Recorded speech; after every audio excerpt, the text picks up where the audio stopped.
Hey folks, today's topic is logarithm properties. This might sound familiar. We did exponent properties earlier in the unit. So same thing. These are the inverse properties of what we did with exponents. So let's start off with reviewing what our exponent properties were. So let's take something like e to the x times e to the y. That's the same as e to the, hopefully you remembered, x plus y. Then we also have e to the x divided by e to the y is equal to e to the x subtract y.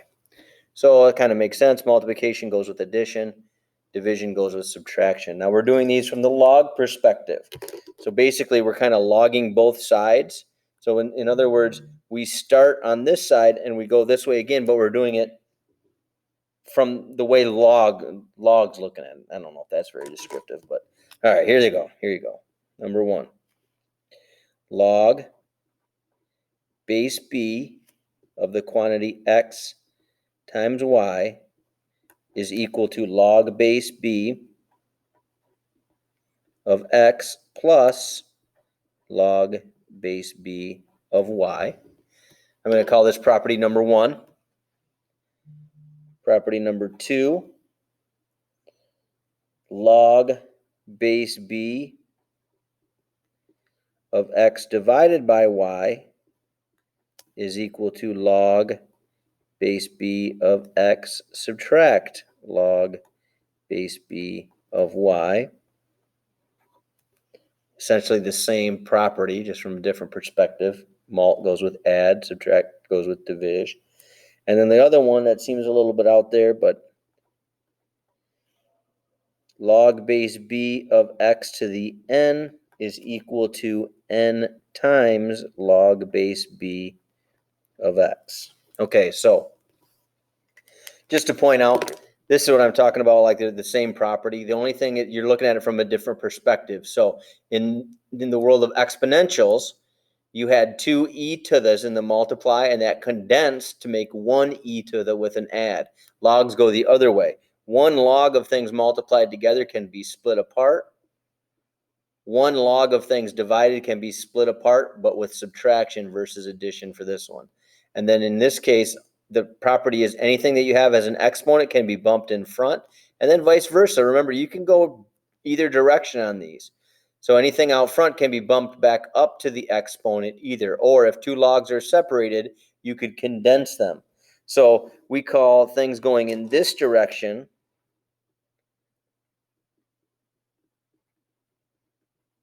this is what we call expand. Because how many logs did we have? One. How many logs do we have now? Two. That's called expanding. And then if you work from the other side and come back across, this is what we call condensing.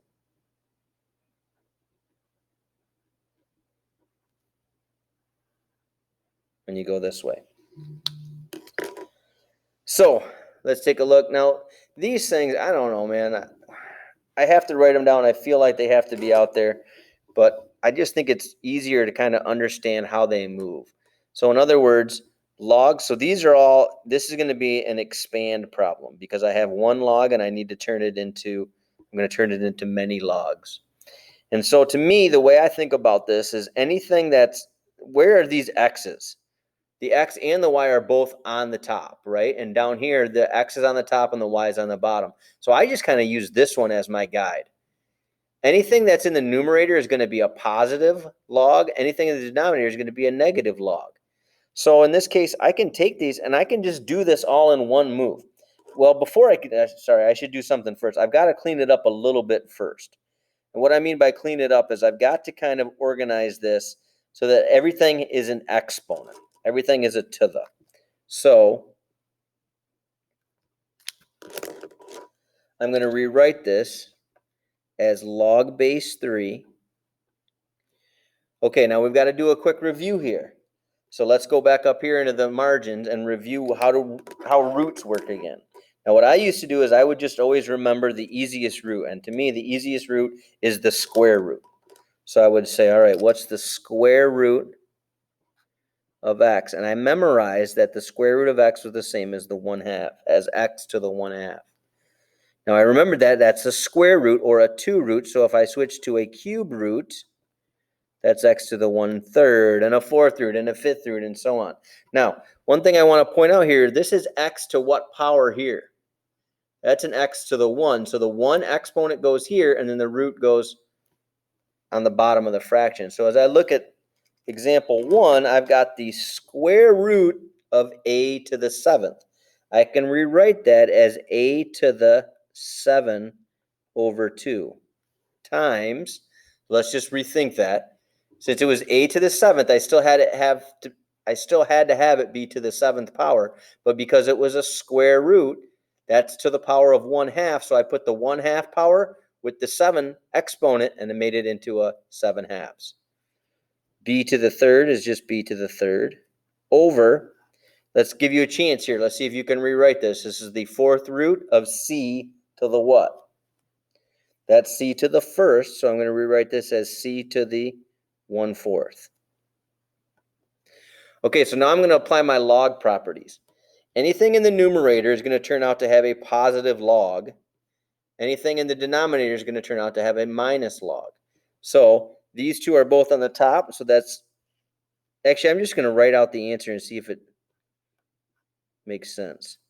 7/2 log base 3 of a plus 3 log base 3 of b subtract 1/4 log base 3 of c. Now that might seem like some math and magic, but if you think about it, let's look at it and see if it's really as scary as you think. So let's look here. What happened to all these exponents? Why did they end up being out in front? Well, that's the third property here. If you have a log of something with an exponent, you can bump that exponent out in front. So I took these to this and I put them in front of each one of the logs. These two logs, they did have a multiply separating them, but more importantly, they were in the numerator, which means they have a positive exponent. So when I took that positive exponent and bumped it out front, they were still positive. Where is this exponent? It's on the bottom. So when I bump it out front, it's going to end up being a negative. Now I can do this in reverse too. We're going to do a lot more examples, so if you're kind of confused, just stick with me. The more examples you do, the easier this gets. So now let's talk about, I guess this is as good a spot as any to put this. I don't have anywhere else in our notes that we've done this. So let's talk about, what do we mean when we just say log? Let's go back up here and add it. When we're talking about just log, what we're really talking about is log base 10. So log of x really means log base 10 of x. So whenever you see, kind of like when I wrote square root here, it doesn't have a 2 there, but you knew it was a 2 root. Same thing with plain log. Plain log really means log base 10. And then the other log that you'll see that doesn't have a number associated with it is natural log. Now I know the L comes before the N. It's French, logarithm naturel. That's how they came up with this order. But we say natural logarithm. We don't say ln. We say natural logarithm. And this is a log, and its base is e. Remember that e number that we talked about a couple lessons ago? So those are two weird-looking logs that they mean something, but it doesn't specifically say what it means. Now, we don't have to worry about it here because we don't need to worry about the base at all. We're not evaluating anything. We're just trying to clean it up. All right, so these three logs are going to get condensed into a single log. So I'm going to put the one log out front. And then I like to do this with one big division bar, and I just start placing stuff. So this is a positive, so it's going to be on the top. That 1/4 is going to bump up to the exponent, just like in reverse when I took this 7/2 and I bumped it out front. If there's something out front, I can bump it back up. So this is going to be a to the 1/4. And what's a to the 1/4 the same as? Same as a 4th root. Now, this is going to become b to the -3, and negative means it needs to flip to the bottom. So this is going to flip to a b to the third on the bottom. This is going to also have a negative exponent, so I'm going to put a multiply symbol to show that there's another term that's going to flip to the bottom here. And this is going to be z to the 2/3. Well, let's turn that into, so z to the 2/3. This was a to the 1/4. This was b to the 3. So z to the 2/3, let's work in reverse of what we did on this one. So the 3 is the root and the 2 is the exponent. So this would become the cube root of z squared.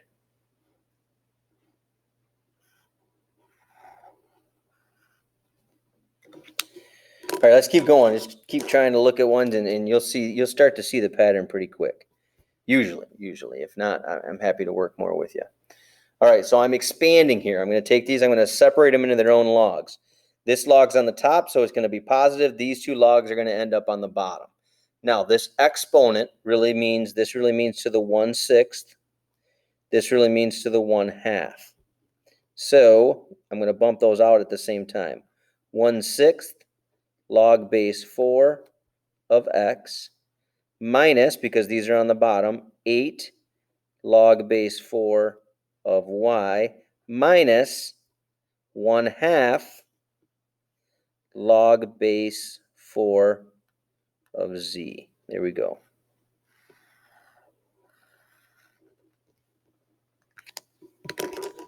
What do you think? Doable? Let's have you try the next one. Okay, I'm okay with that exponent. I'm okay with that exponent. This exponent's a little sneaky. Remember, this is the root and that's the power. So this becomes 3/7. So I'm going to split these up. They're all on top, so they're all going to be positives. I'm going to have 3 log base 8 of a plus, ooh, that's a b to the first, so I can put the 1 out there if I want to or not even worry about it. Log base 8 of b plus 3/7 log base 8 of c.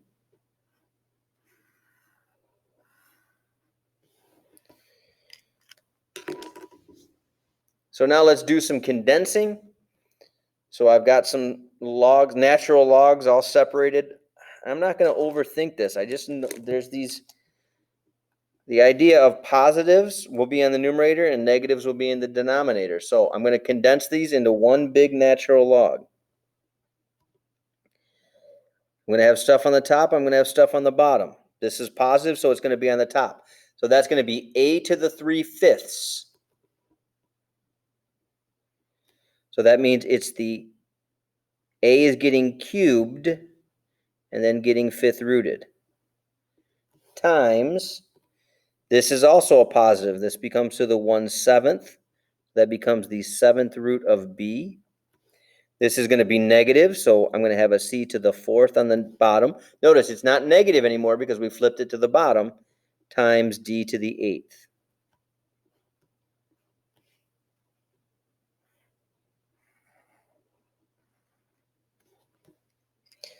All right, let's see if you can handle the next one.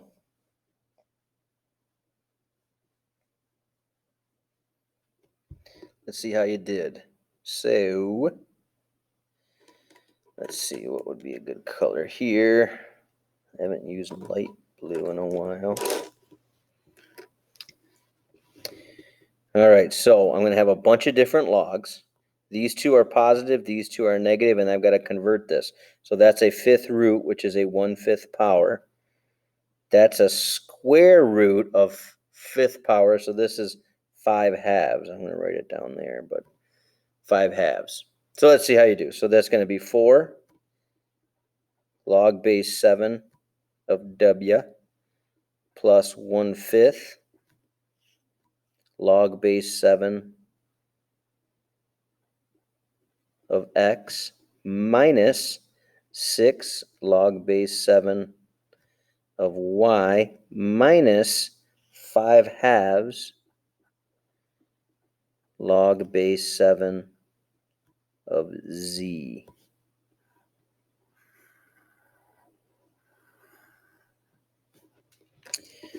All right, so the last part is you're trying to prove, which means basically you're trying to take this, move stuff around until you get to this. So it's not, don't overthink it, just try to expand, and then you'll start to see that you'll have some like terms.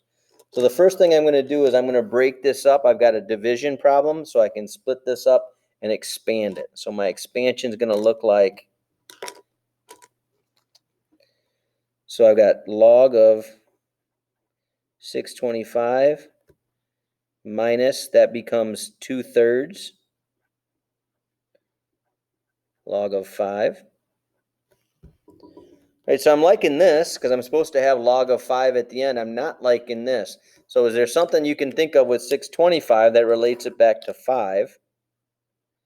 Hopefully, you notice that 625 is the same as 5 to the 4th, so I can take that 4 now and bump it out in front. So that's 4 log of 5 minus 2/3 log of 5. Well, these are like terms. They're both log of 5s. So what's 4 take away 2/3? I can't do that in my head, so I'm going to go to the margins. I'm going to do 4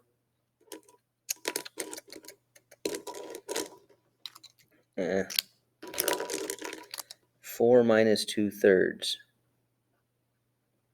So I want to think about this in terms of thirds. So that's the same as 12/3 minus 2/3. 12/3 minus 2/3 is 10. Oh, there's our 10/3. So 4 minus 2/3 is 10/3. And those are like terms, just as if they were x's. You're just log. Oh, don't box it in. The whole thing's your proof. Sorry, no box. All right, go, folks. Give it a whirl. Good luck.